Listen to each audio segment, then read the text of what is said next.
Spider-Man's powers are changing. A mysterious telepath is taking control of New York.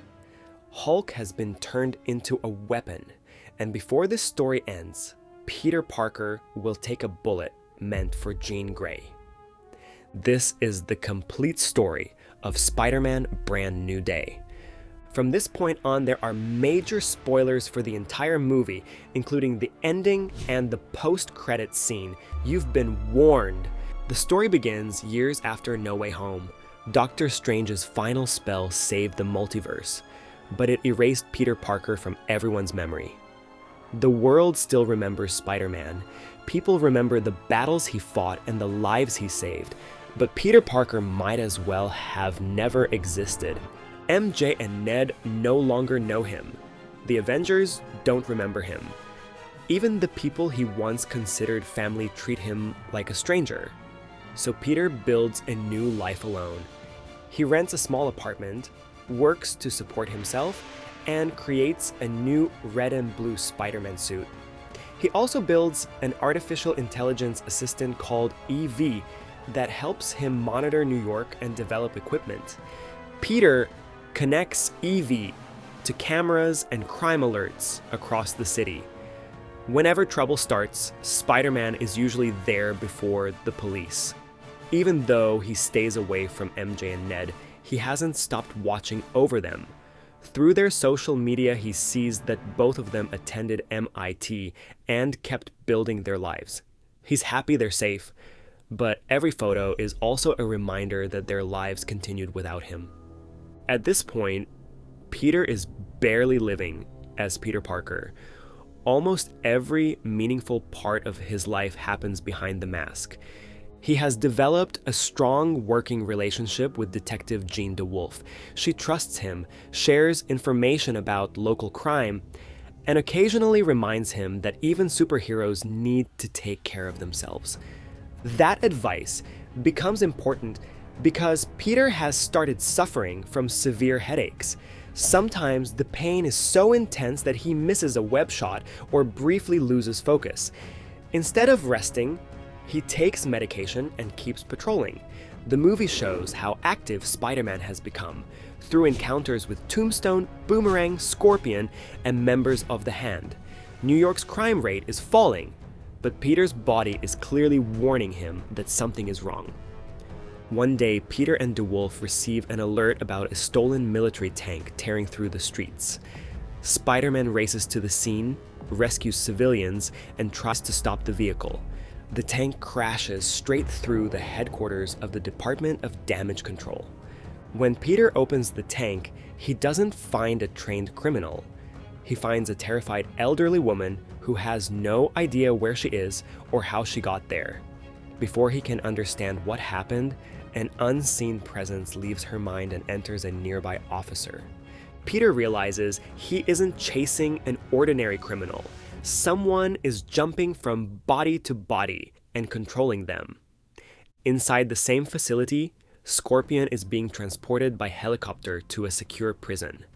The mysterious controller enters one of the officers, changes the helicopter's destination, and allows Scorpion to escape. Spider-Man follows, but the presence tries to enter his mind. For a moment, it sees an old memory of Peter sitting in his room while Aunt May speaks to him. Peter's emotions surge, and he forces the intruder out before the memory can finish. The controller warns Peter that he missed something inside the tank, a bomb. It explodes inside Damage Control headquarters, destroying part of the facility and covering Scorpion's escape. Peter has stopped countless criminals before. This is different. He doesn't know who he's chasing. He doesn't know which body they'll use next. And now, they've discovered something buried inside his mind. Because the attack feels like mind control, Peter seeks help from Yelena Belova. The Red Room once used chemicals and psychological conditioning to control its Black Widows, so he hopes she'll recognize what's happening. After hearing his description, Yelena tells him this isn't Red Room technology. Whoever attacked Damage Control has a natural ability far more powerful than anything the Red Room created. Yelena has also discovered that someone has repeatedly entered damage control servers over the past month. Every intrusion focused on the same term, VMAX. Neither of them knows what it means.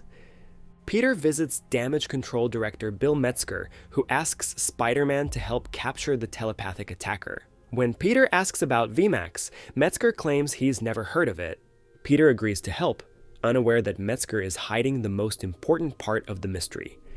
Later, Peter sees Ned at a cafe and overhears him talking about a party.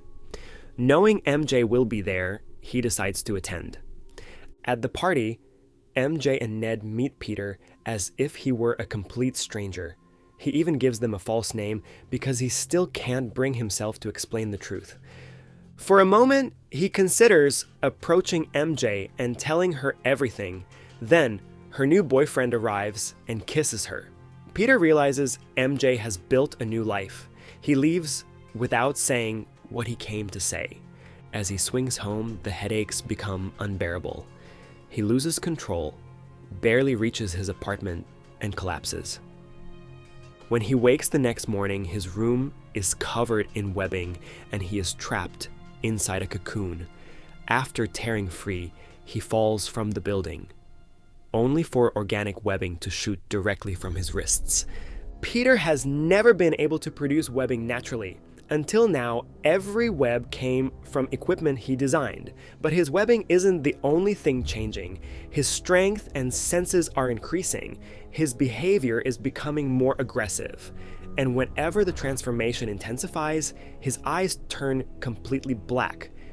EV determines that the spider-based portion of Peter's altered biology is becoming increasingly dominant. Years of stress, loneliness, and emotional suppression appear to have triggered a new stage in his mutation. The change makes him stronger, but it's also stripping away his self-control. Despite being in no condition to fight, Peter tracks down Scorpion. The telepath is controlling him and using him as another weapon. At first, Peter struggles because he can't control his new abilities. Then the mutation takes over. He brutally attacks Scorpion and comes dangerously close to killing him. He stops himself at the last possible moment. That frightens him more than the organic webbing. He isn't just becoming more powerful. He's afraid that Peter Parker is disappearing, and that eventually only the spider will remain. Looking for answers, Peter approaches Bruce Banner at the university, where Bruce is teaching. Because Bruce doesn't remember him, Peter introduces himself using Ned Leeds' name. Bruce wears an inhibitor that keeps his Hulk biology suppressed and allows him to remain human. Peter asks whether similar technology could control other forms of altered DNA. Bruce explains that it may be possible, but warns that suppressing a natural part of himself could create consequences. Peter develops his own universal DNA inhibitor anyway. The device temporarily stabilizes his biology, suppressing the organic webbing and aggression, but it quickly overheats and fails. While Peter works to repair it, the telepath contacts him again. She warns him to stop investigating VMAX. If he refuses, she will hurt MJ. Peter races to her, but the attacker takes control of MJ's mind. Using her body, the telepath gets close enough to manipulate Peter emotionally. She kisses him, then throws MJ from the building. Peter dives after her and catches her before she hits the ground. He saves MJ's life, but he now understands that anyone he loves can be turned into a weapon against him. Peter takes MJ somewhere the telepath may not expect. A boat belonging to Frank Castle, the Punisher. Peter and Frank already know each other, and their relationship is complicated. Frank believes dangerous people should be permanently removed. Peter refuses to kill, no matter what someone has done. But Spider-Man once saved Frank's life, and Frank agrees to protect MJ. While hiding on the boat, Peter and MJ search damage control records and facial scans. The mysterious telepath is finally identified: Jeanne Gray.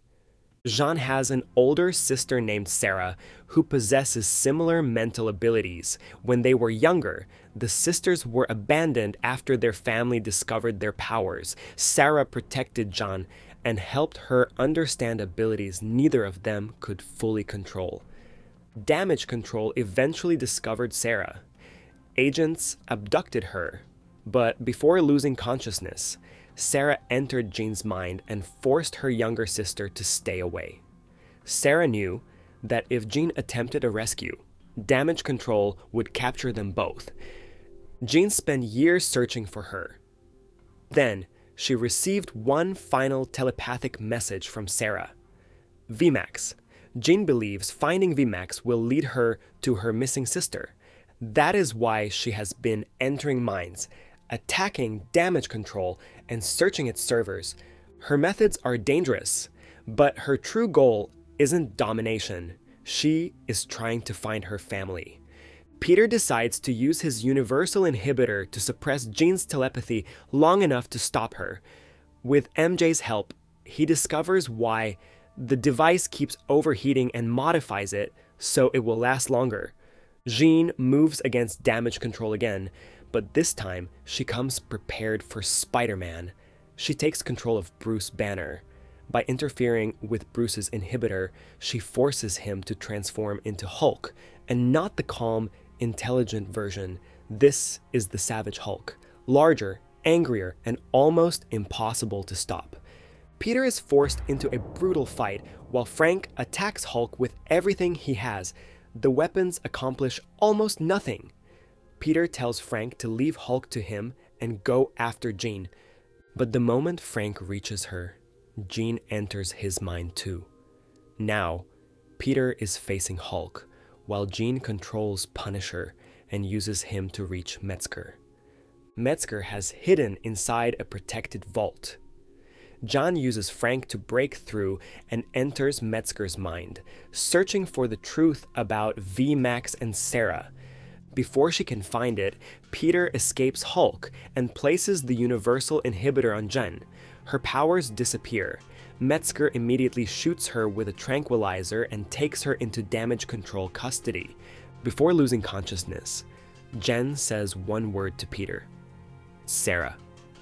Peter asks Metzger what Jane was searching for inside his mind. Metzger claims she was looking for Sarah. Peter doesn't recognize the problem with that answer yet. He believes he stopped the threat and allowed the authorities to take Jean away. In reality, he has returned her to the people she was trying to escape. When Peter returns to MJ, she shows him something he believed was lost: the letter he wrote for her after No Way Home. Peter once planned to use that letter to explain who he was and what Doctor Strange's spell had taken from them. But when he saw MJ living safely without him, he chose not to deliver it. Now, MJ has found and read it. She understands that Peter was once important to her. She understands that magic erased her memories, but she also tells him something he doesn't want to hear. The version of MJ who loved him is gone. Reading a letter can explain the past, but it cannot recreate emotions she no longer remembers. She asks Peter to remove his mask so she can see his face. He does.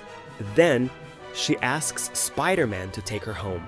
After swinging through the city, she invites him inside to meet Ned. Peter enters as Spider-Man rather than Peter Parker. For a brief moment, the three of them spend time together again.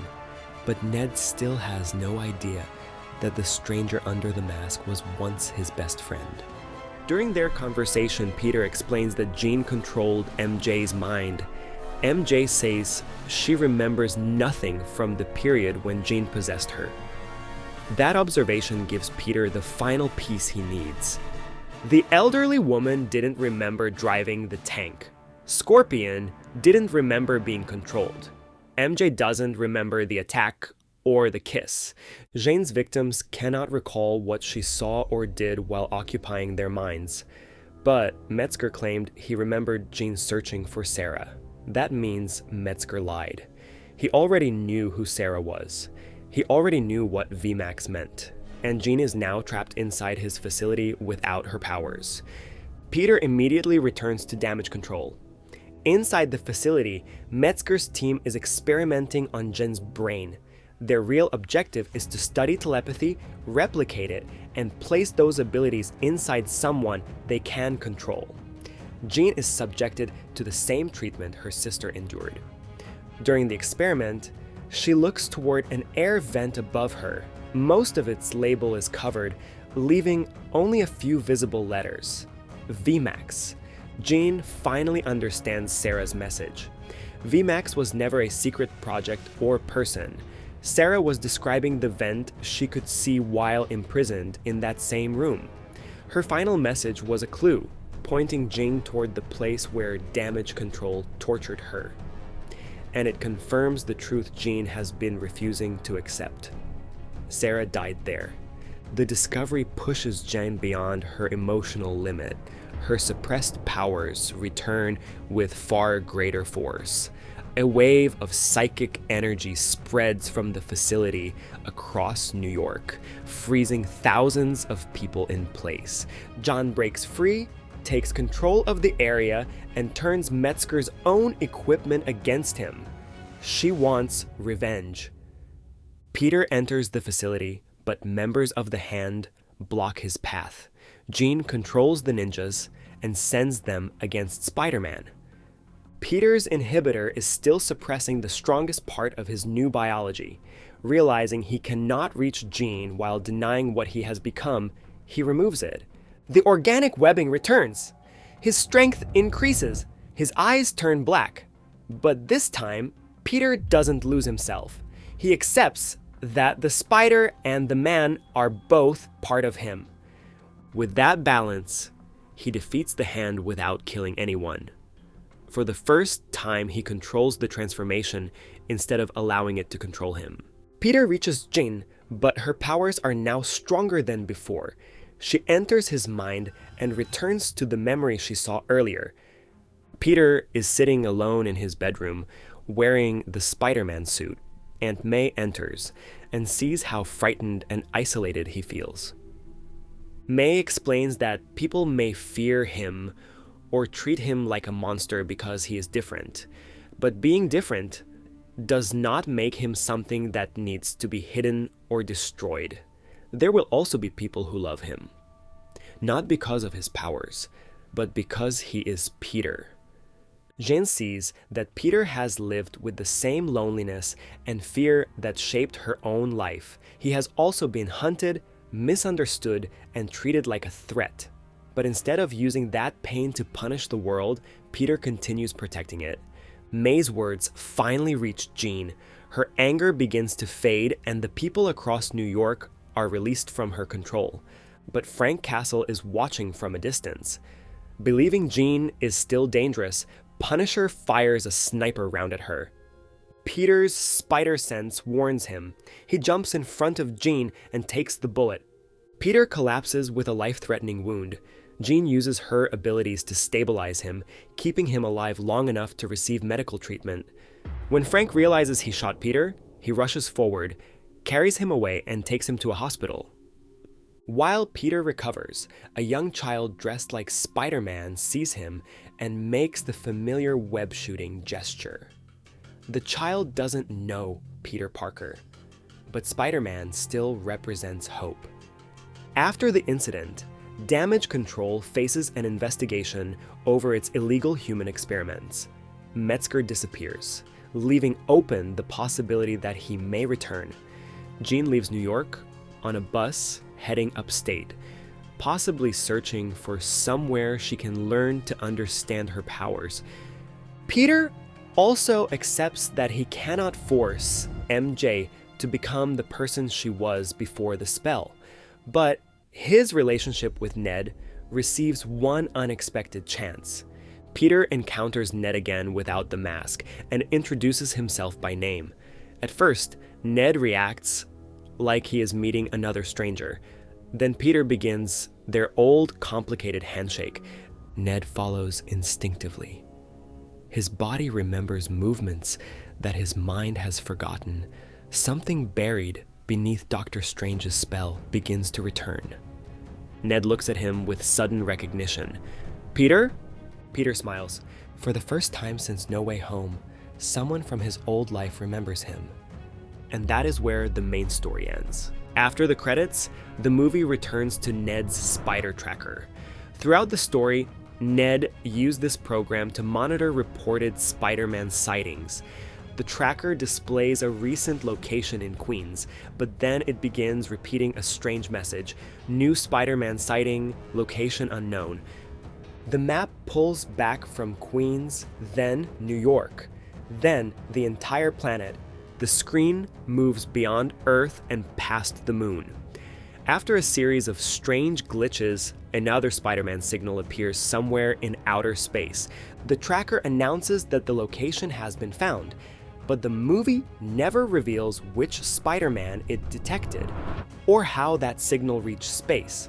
The scene ends with a simple promise: Spider-Man will return.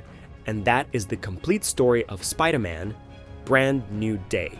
Peter begins the movie believing he must erase Peter Parker to protect everyone he loves. By the end, he understands that rejecting his humanity is exactly what caused him to lose control. He cannot be Spider-Man without Peter Parker. Jean Grey finds someone who understands the loneliness created by her powers. MJ learns the truth, but chooses to move forward on her own terms. Ned appears to break through Doctor Strange's spell, and somewhere beyond Earth, the spider tracker has detected another web slinger. But we're not finished with Brand New Day. In the next video, we'll break down the hidden details, Easter eggs, comic book references, and clues you may have missed. So subscribe to Infinity Decoded and tell me in the comments, what did you think of the complete story? And whose signal do you think the spider tracker found in space? Was it Miles Morales, another variant of Peter, or something we haven't even seen yet? Drop your theory below. I want to see what you guys think. Maybe it's just a theory. Until Marvel proves us wrong.